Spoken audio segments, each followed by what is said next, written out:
Las últimas semanas han sido de intensa actividad sísmica en el Caribe, especialmente en la zona sur de Puerto Rico, donde se registraron más de 2.000 temblores en los últimos días de diciembre y los primeros de enero, incluyendo uno de 6.4 en la escala abierta de Richter, una réplica de 6, varios de 5 y solo ayer se produjeron 3 sismos por encima de 4.5, todos al sur de Borinquen. Los geólogos han explicado que esta falla que se encuentra tan activa es la misma que provocó el terremoto de Haití del 2010, que atraviesa la Hispaniola por el sur y que sale al Mar Caribe. Aunque los recientes sismos de Puerto Rico no han causado pérdidas de vidas considerables, sí provocaron un importante daño a la infraestructura y miles de desplazados y refugiados. Dado que también nos encontramos sobre la misma falla geológica, es importantísima la prevención y la información. ¿Cuáles podrían ser las zonas más vulnerables? ¿Cómo andamos en infraestructura antisísmica en esos terrenos que podrían tener peor respuesta ante un terremoto? ¿Qué pasa con las obras públicas como escuelas, hospitales, ministerios, alcaldías, construidos antes de que entraran en vigencia las recomendaciones de análisis sísmicos en 1979? ¿Se ha medido la vulnerabilidad de esas edificaciones? ¿Y qué se ha hecho para corregir esas deficiencias? Mientras en Haití el terremoto de 7.0 del 2010 causó más de 200.000 muertos, el de 8.8 de Chile ese mismo año dejó 525 fallecidos. ¿Por qué un terremoto de mucha más intensidad fue menos mortífero? Es evidente que el nivel de construcción y la preparación de la población salvan vidas. ¿Estamos preparados en República Dominicana para un gran terremoto? ¿Qué tanto daño podría causar un sismo por encima de 6 en nuestro país? ¿Y qué deberíamos estar haciendo ahora mismo para mitigar una posible catástrofe? Ese es el debate en la mesa de esta noche, María Cela. Y nuestros invitados en el día de hoy son Osiris de León, a quien propusimos esta mesa. ¿Viste, Osiris? Como nosotros lo que nos ponemos como meta, lo hacemos, lo realizamos. Bien. Ingeniero geólogo, ustedes lo conocen perfectamente bien, asesor científico del Poder Ejecutivo en geociencia, sismicidad y prevención de desastres, y además asesor de los medios de comunicación de diferentes regiones del hemisferio. Vamos a decirlo así, porque lo hemos visto en Puerto Rico, en Miami, en todos lados hablando. ¿Estuviste en Puerto Rico ahora? Así fue. También. Toda la semana. Norberto Rojas, ingeniero civil con doctorado en ingeniería estructural. Trabajó en la red sísmica de Puerto Rico, precisamente impartiendo seminarios de información sobre terremotos, qué hacer antes, durante y después de un movimiento telúrico. Así es que muy importante su participación en esta mesa en el día de hoy. Javier Rodríguez, ingeniero geólogo con posgrado en petrografía, mineralogía y procedimientos ópticos en el Instituto de Geociencias de Hannover. Es secretario de la Sociedad Dominicana de Geología. Bienvenido, gracias por estar con nosotros.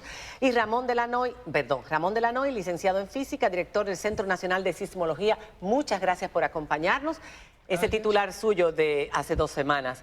En República Dominicana podemos esperar un sismo de importante magnitud y, por supuesto, eso lo sabemos todos, pero viendo lo de Puerto Rico nos preocupamos todavía más.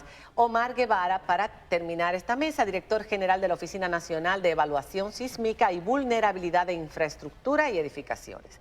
Yo hacía una pregunta en la pausa y uno de mis invitados dijo, no, ningún país está preparado para un terremoto, porque es lo primero que uno se pregunta. Pero cuando estábamos viendo el informe y vemos un terremoto de menor magnitud en Haití y uno de mayor magnitud, que es el país que ha sufrido los terremotos de mayor magnitud, Chile, y la cantidad de muertos en uno y la cantidad de muertos en otro, evidentemente hay países que sí están preparados para terremotos. Y yo quería preguntar, ¿cómo está nuestro país? Y aquí yo quiero que ustedes hablen, porque sabemos que tenemos muchas posibilidades de sufrir un terremoto en cualquier momento. Evidentemente que un territorio como el nuestro, que ha visto un terrible terremoto dentro de su isla, porque el terremoto de Haití es un terremoto que nos corresponde a nosotros, porque la geología no conoce fronteras políticas ni geográficas. Por supuesto. Y donde murieron 316.000 personas, hubo 350.000 heridos y hubo 1,5 millones de damnificados, fruto de 400.000 estructuras que colapsaron, incluyendo 6.000 escuelas. Eso indica que nosotros en la isla, en Puerto Rico, en Centroamérica, en Cuba, en Jamaica, tenemos que comenzar a revisar con ojo crítico lo que hemos hecho en materia de construcción en los últimos 50 años, porque hemos estado construyendo de igual forma en el suelo del Valle del Cibao, que es arcilla, que es arena, como en la roca caliza que tenemos en Naco, o que tenemos en Piantini, o que tenemos en Bellavista, o que tenemos en La Romana, o que tenemos en Punta Cana. Entonces yo creo que lo primero que tenemos que hacer como país para prepararnos para un sismo es zonificar nuestro territorio, hacer una carta de zonificación sísmica donde tú como ciudadana vayas al Ministerio de Obras Públicas, o vayas a la UNESPI, o vayas a cualquier alcaldía, y entonces tú digas, deme el mapa de microzonificación sísmica, para antes de usted decidir comprar un solar, o comprar una casa, o comprar un apartamento, de forma tal que si usted se ve obligada a levantar su casa sobre un suelo de mala respuesta sísmica, entonces ahora usted rigidiza su estructura lo más que usted pueda con la asesoría de un ingeniero estructural que sepa de sismo resistencia y que entonces ahora le diga, mire, para este tipo de suelo, con este tipo de respuesta sísmica, el tipo de estructura que usted necesita es esta. Ahora, se supone que hay reglamentaciones a la hora de construir en República Dominicana. ¿Cuáles serían, desde el punto de vista de la ingeniería estructural, esas reglamentaciones que deberían prometer construcciones más fuertes, más resistentes? Bueno, aquí en nuestro país tenemos el último reglamento, se aprobó en el año 2011, el reglamento R001, y ese reglamento lo que le facilita al ingeniero, como comentaba el ingeniero Ciris de León, los mapas para poder estimar las cargas sísmicas, entre otros factores y otras cosas de importancia que lo utilizamos en el diseño. Pero ¿qué sucede? Todos esos mapas salen de procedimientos estadísticos basados en terremotos anteriores. Entonces lo que estamos tratando es de encamisar a la naturaleza, poniéndole cosas matemáticas cuando la naturaleza es impredecible. Yo pongo el caso, yo estuve también en la semana del 9 al 12, estuve allá en Puerto Rico, porque soy egresado de la Universidad de Puerto Rico y fui allá a aprender tratar de aprender de lo que le está pasando a otros, que es lo que uno no quiere. O sea, es mejor aprender con experiencia de otros y no que nos toque a nosotros mismos. ¿Y qué sucedió? Que allá uno de los profesores hizo con los datos que se pudieron recuperar de instrumentación preliminares, demostró que hubo un cambio, o sea, el valor máximo que se estaba utilizando fue excedido un 43%. Y él decía, la culpa no es de nadie, es que la naturaleza es impredecible. Entonces, lo que sí nosotros podemos hacer es tomar medidas ahora.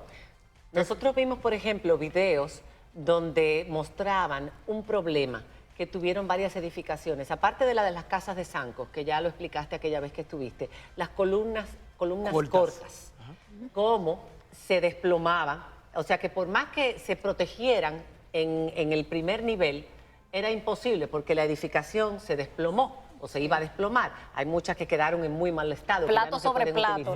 En República Dominicana, ¿cuánto de eso tenemos? Porque eso está al sur de Puerto Rico. No sé qué será en el norte, en San Juan, no sé qué será. Pero en nuestro país, ¿cómo están las construcciones en sentido general? Antes de seguir hablando del terremoto, eso es importante saberlo.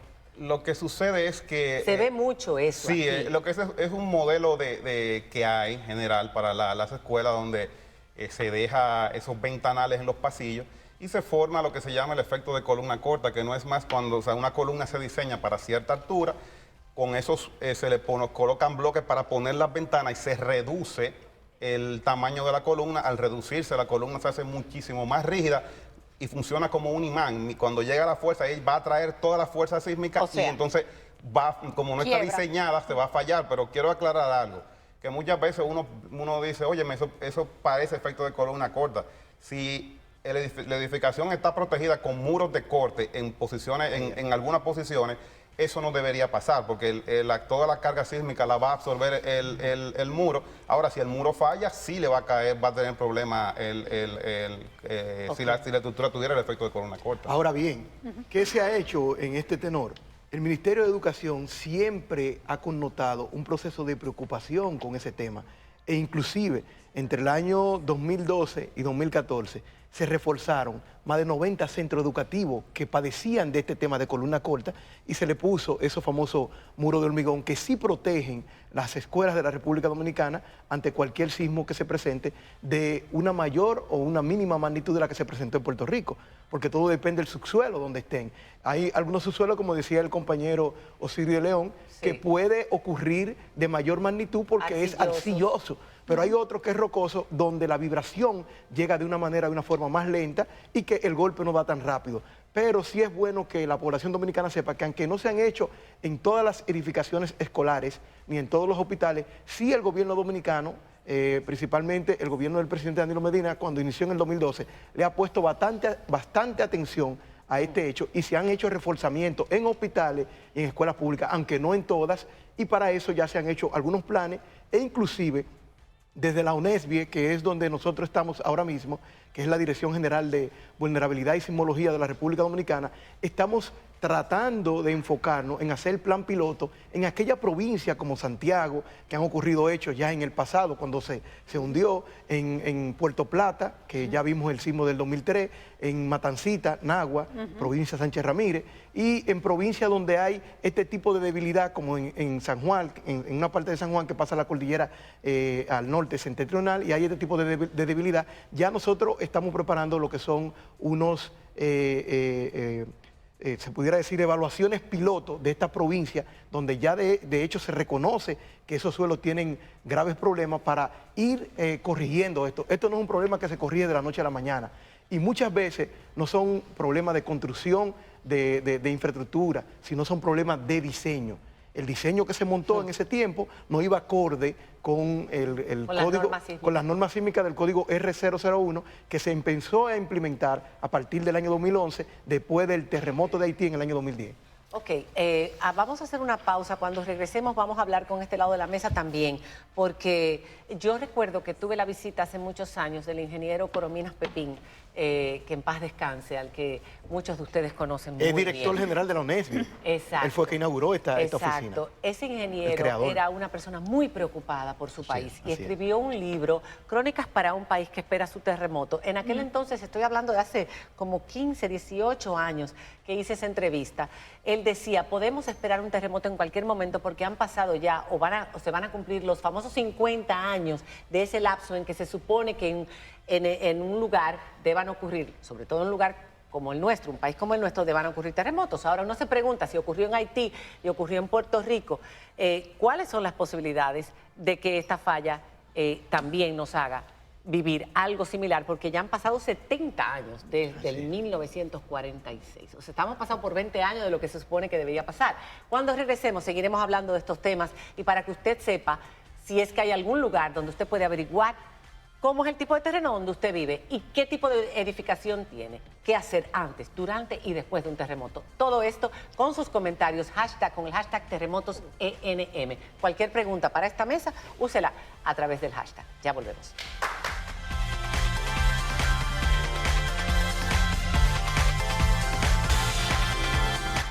Estamos hablando de un posible terremoto en República Dominicana desde hace muchos años. Gente que espera su terremoto. Hay gente que piensa, y podría ser, porque para la gente que tiene fe, que nosotros tenemos una protección especial, porque ya sea los fenómenos atmosféricos como los huracanes, vienen directo y de repente se desvían y todo, los terremotos, Haití, ahora Puerto Rico, y nosotros en el medio tranquilito. Pues este es un país muy grande, son 10 millones de personas y hay muchas obras. Decía usted, iba a decir algo a propósito de eso. La gloria sea de Dios, que nos tiene bajo su protección divina. La gloria de Dios que sea... No podemos acostarnos de ese lado, ¿eh? Dios, o sea, en cualquier momento... Ayúdate que yo te ayudaré. No, eso no está en la Biblia. Pero bueno, le pasó a los haitianos, le pasó a los puertorriqueños, le ha pasado a muchísimos países y nos ha pasado a nosotros en el pasado. ¿Cuáles posibilidades existen de que podamos volver a vivir un terremoto antes de que, o sea, estamos ahora en el 2000, ¿qué? En este nuevo 2019. siglo, del 2020, estamos en el 2020. Bien, existen muchas posibilidades porque estamos en el límite de la placa del Caribe y siempre en los límites de placa hay mucha sismicidad y hay muchos terremotos. Obviamente hay países que tienen más peligrosidad que el nuestro porque las placas se mueven más rápido. Véase Japón, Turquía, todo lo que es Sudamérica con el Pacífico, Chile, ¿no? Costa Rica, México, California, tienen más riesgo de un terremoto mayor. Realmente a la hora de hablar de terremoto, es bueno saber el lugar donde ocurre el terremoto, la magnitud del terremoto y la profundidad del terremoto, porque a veces la gente confunde un terremoto con un temblor. Lo que sucedió en Puerto Rico, un temblor o un terremoto de magnitud 6.4, 6.5, posiblemente si hubiese sucedido en Santo Domingo no hubiese ocurrido nada por el tipo de suelo.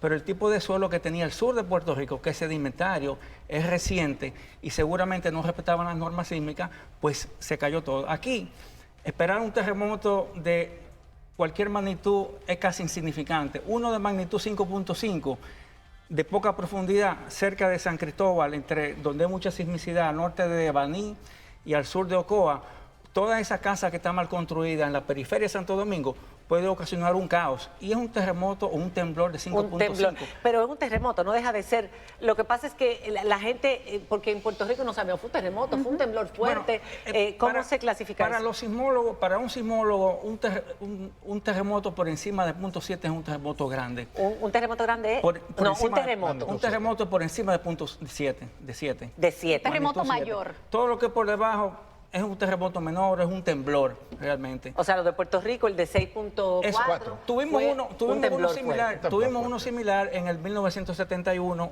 casi a la misma distancia, más profundo. Se craqueó el Banco Central, que yo estaba en el colegio y salí del curso. Y yo haciendo fila en el colegio Loyola también, se agrietaron el edificio más grande donde yo vivía, el Plaza Gascue. El único edificio alto de esa época, lo que hubo fue rotura de pañete, pero no hubo ningún daño estructural. Y fue un terremoto, un temblor o terremoto de magnitud 6.5. Lo que pasa es que se fue a 30 kilómetros al sur de la costa de Santo Domingo y fue casi de la misma profundidad del de Puerto Rico, 20, Ahora, 25 kilómetros. Desde esa época a la que ustedes se están refiriendo, hasta aquí, la ciudad ha crecido muchísimo. La zona norte de Santo Domingo, todos esos grandes sectores populares, Lo Alcarrizo, Los Minas, Mano Guayabo, Pantoja, eso antes era campo, casi no vivía gente por ahí, ahora ahí es donde más gente vive. ¿Cuál es la característica de esos territorios que se han ido poblando después de que hemos tenido esos terremotos históricos y cuál podría ser la respuesta de esos terrenos? Mire, Adelante. Domingo, hay un trabajo muy interesante, si me permiten, que lo hizo el Servicio Geológico Nacional en el 2016, junto con la Comunidad Europea, que fue el estudio de microzonificación sísmica del Gran Santo Domingo, incluía San Cristóbal. Uno anterior se hizo de Santiago, quedó incompleto porque solamente había presupuesto para una parte. Pero ese estudio, que es gratis, está disponible en el Servicio Geológico Nacional y lo tienen todos los ayuntamientos. Ahí usted puede ver clasificado el Gran Santo Domingo muy bien definido con 8 tipos de suelo, desde 0 hasta 8. Y cada suelo le va a decir al ingeniero que va a construir cómo debe de construir. Y también le va a decir cuál es la amplitud de la onda en cada sitio. Le dice los lugares que son más vulnerables y los que son menos vulnerables. Un estudio muy completo que junto con el código, si se respeta, aquí no debería suceder una gran cosa. Ok, en el Instituto de Sismología, ustedes tienen los sismógrafos y ustedes van viendo los movimientos. ¿Cuántas veces al mes tiembla la Tierra que nosotros no podemos percibir esa vibración en nuestro país? Por lo general nosotros registramos de 3 a 5 sismos, esto es en condiciones normales. ¿De 3 a 5 sismos? Diarios. Ajá. Eso es lo normal. Eso es lo normal, pero hay días que pueden ocurrir 30 hasta 40 sismos. En el caso ahora de Puerto Rico, nosotros en los primeros días después del sismo de 6.4 registrábamos 1 cada minuto. Un temblor cada minuto. ¿De qué intensidad? De magnitud 2, 3 y hasta de 5, muchos de ellos se registraron. Hasta de 5. Sí, es decir que todos estos días la actividad sísmica prácticamente no ha cesado. No se ha detenido. Y se han registrado más de 7.000 sismos en estos días. Solamente hoy han ocurrido hasta las 5:23 de la tarde, según vi en el observatorio, 23 sismos en la República Dominicana. Sí. En los primeros días, hasta ayer, ya se habían registrado más de 100 sismos, mayor de 4 grados. ¿Qué hacemos? ¿Qué debemos hacer? Porque, vamos a ver, los que vivimos en edificios altos, que ahora hay muchos en la ciudad, tenemos que saber que si están bien construidos, pues se moverán bastante. Ese movimiento fuerte que presenta una estructura, ese balanceo, ¿es que se va a caer o es bueno que pase?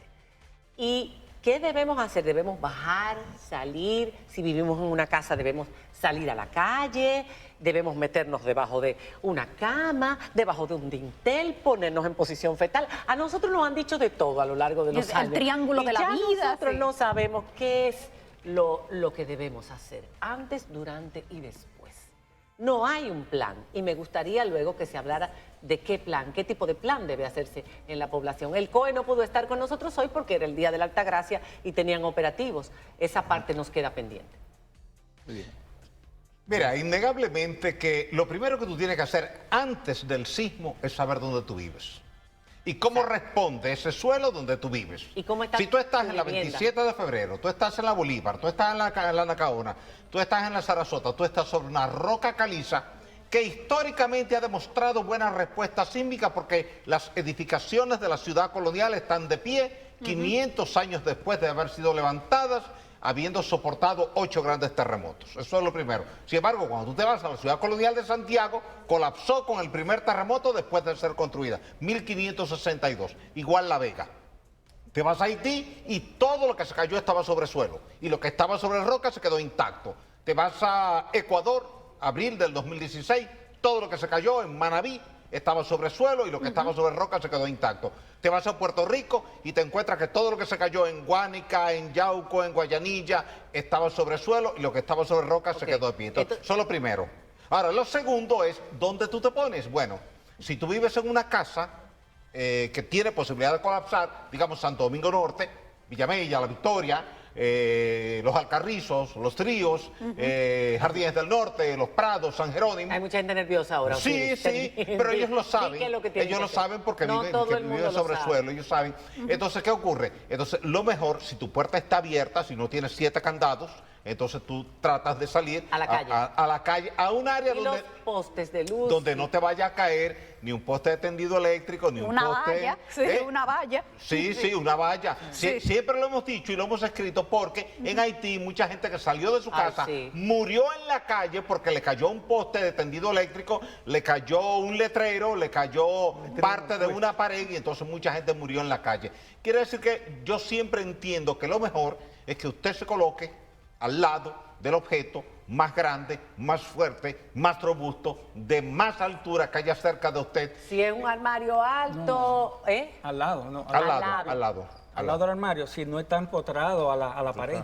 Si está empotrado a la pared, te puede poner al lado, pero si no está empotrado, te va a caer encima. Pero ese famoso triángulo de la muerte que nos decían. Pero si te cae difícilmente te vaya a matar. Lo que uno le teme, Javier, es que colapse la losa de techo y que esa losa de techo caiga sobre nosotros y nos mate. Se caen las lámparas, se caen los muebles. O sea, el peligro no es nada más que se caiga la estructura, es lo que esté dentro también. Lo más importante también es la concientización de la familia, porque esto no es solamente un tema de gobierno.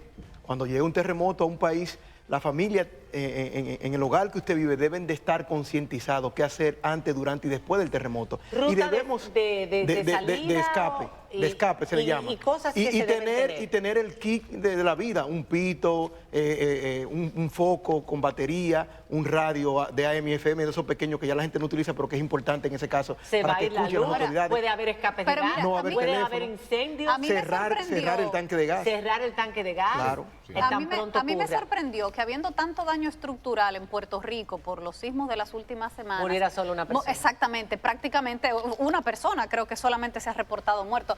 ¿Cómo se maneja ese tema en Puerto Rico? Lo que sucede ya es que las casas que colapsaron son las que fallaron por algo que se llama piso suave, o sea que el primer nivel no tenía, hablando en términos llanos, no tenía la fuerza suficiente para poder devolver la estructura a su posición original cuando vino el terremoto. Arriba se construye en el primer piso para guardar los carros y construyen la casa arriba. Son muy pesadas. Cuando se va hacia un lado, las columnas eran muy débiles y se cayeron. Entonces, lo que colapsó, las personas salían de sus casas caminando, usted puede ver una foto y usted cree que es una casa de 1 piso. Sí. Y no, es una casa de 2 pisos, y eso fue lo que sucedió allá. Pero si tú te vas de 2 pisos para abajo, puedes bajar caminando, Sí. pero si es más... No, sí, pero estamos hablando en el caso El caso particular de Ponce, sí. de Puerto Rico fue eso que sucedió, que la mayoría, y también importante, y ojo, las casas que colapsaron, y es la enseñanza que pude obtener de allá, que nos podemos ver reflejado ahí. ¿Cuál fue el problema? Construcciones informales. Donde bueno, no pero aquí hubo, aquí es el donde no hubo la intervención de un ingeniero, ese es el problema. Sí. Maestro constructor. Uno entiende, la persona entiende que muchas veces, yo vi casas de $300,000 en el piso que no valen un centavo, porque 300,000 quizás querer ahorrarse 2 o 3 pesos no buscando un ingeniero hoy lo pierden todo. Entonces, ¿cuál es el temor? El temor es en nuestro país, aquí tenemos muchas construcciones informales. Usted va ahora mismo a un barrio, me enviaron una foto, usted tiene una casa y a los años usted tiene un condominio de El 5 anexo. pisos hacia arriba, para alquilar sin habitaciones. ningún tipo de Buenos Aires de Herrera, es uno sobre el otro, uno de sobre el otro, criterio. uno Entonces, sobre el eso, otro. ahí es que va Guachupita, el todo problema eso. serio cuando ven el terremoto, van a estar afectados Esas ahí. edificaciones, pueden caerse. Claro. Ok, pueden caerse. Usted puede hacer cosas, sí, podemos hacer cosas, aparte de lo que podemos hacer dentro de nuestra vivienda que se acaba de mencionar y debemos recalcar. También es algo que vamos a decirle a usted en el próximo bloque. Lo que usted puede hacer para saber en dónde está su vivienda, en qué condiciones está y cómo se puede reforzar sin gastarse demasiado dinero, ¿verdad que sí? Sí. ¿Verdad que sí? Cuando regresemos después de la pausa. Ya volvemos.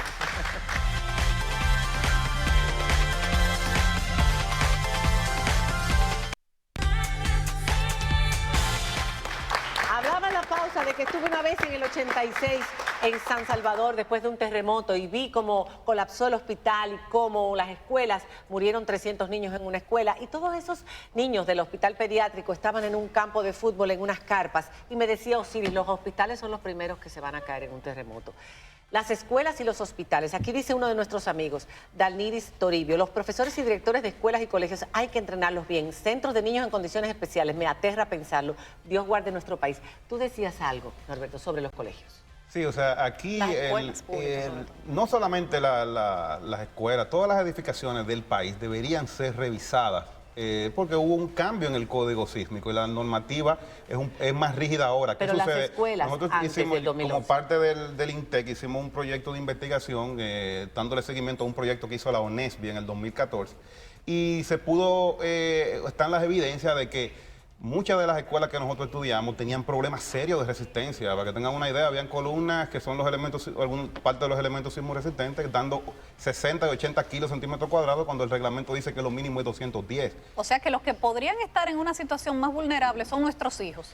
Lamentablemente, o sea, pero no es un asunto de que, o sea, hay que tomar medidas. Es lo que estamos a tiempo de tomar las medidas, eso hay que revisarlo, porque es que un terremoto puede ocurrir en cualquier momento. Mira, hay una realidad. En febrero del 2016, Barack Obama, en su condición de presidente de la República, firmó una orden ejecutiva donde obligaba que en los Estados Unidos todas las estructuras públicas, escuelas, hospitales, gobernaciones, alcaldías, puentes, todo fuera revisado desde el punto de vista de la sismoresistencia y cualquier vulnerabilidad que se identificara se corrigiera inmediatamente. Aquí debemos hacer lo mismo. Inclusive, Osiris, es importante y cabe destacar que si logramos hacer eso con la mayor fuerza que lleva hacer una revisión completa, el Estado se estaría ahorrando prácticamente por cada inversión de $1 en este tema, casi 16. La República Dominicana del año 1978 hasta la fecha ha tenido 62, se pudiera decir que problemas de los efectos naturales que causa la naturaleza. Y eso le ha costado al Estado Dominicano y al país 2.882 millones de dólares, que son 152.000 millones de pesos De por ahí. puentes que se caen. Claro. Que poner el candado es más barato, Mucho antes más de que barato. nos roben. Entonces ahora mismo estamos haciendo una política de prevención y por eso le hablaba de los planes pilotos y todo ese tema. Y es importante que sepan que el propio ministro de Educación, también la directora general del INAIPI, que es la que tiene que ver con los CAIPI, donde se atienden los niños que las madres dejan hasta las 4 de la tarde, ya se han acercado a la institución y ya se está previendo hacer un acuerdo interinstitucional para poder reforzar estos centros educativos que ameritan eso y también los centros de CAIPI. Y la gente puede solicitar, porque no es solamente lo público, lo privado. Si usted cree que está en una vivienda, como por ejemplo dice aquí Emilio Parra, ¿qué hacer cuando uno vive en un edificio de 4 niveles que fue hecho desde el año 89 por Balaguer? Ellos pueden solicitar a través de información@onesbie.gov.do que el equipo de Onesbie vaya a evaluar. Esto es totalmente gratuito, que lo hace la institución con un sinnúmero de jóvenes preparados y científicos que ha preparado el gobierno dominicano en países como Japón, Chile, Perú y México y Estados Unidos, que es con lo que ahora mismo compartimos detalles en la materia de sismología, y nosotros con mucho gusto vamos y le hacemos la evaluación y también le hacemos las recomendaciones de rigor si hay que hacer algún tipo de reforzamiento estructural, no importa que la edificación sea público o privada, porque el propio decreto con el que se creó Onesbie lo dice, la Dirección General de Vulnerabilidad y Sismología de Infraestructura Pública y Privada. Bueno, pues muchísimas gracias. Ya nos están haciendo señal de corte. Si alguien tiene 2 palabras para cerrar, 2 palabras para cerrar, que tú eres muy bueno en esto. Señor, para cerrar esta mesa. Simplemente revisemos dónde vivimos, cómo se ha levantado esa estructura y leamos cualquier literatura que nos explique qué hacer durante el sismo y después del sismo. Y en las escuelas de nuestros hijos también averigüemos en qué condiciones están construidas y si tienen plan de evacuación para nuestros niños y si los ponen en práctica. Y a nuestros hijos enseñarles qué hacer también en momentos de terremoto. Si usted está en un edificio alto, quédese ahí. Es lo que nos recomendaban en la pausa anteriormente. Señores, muchísimas gracias. Buenas noches. Hasta mañana.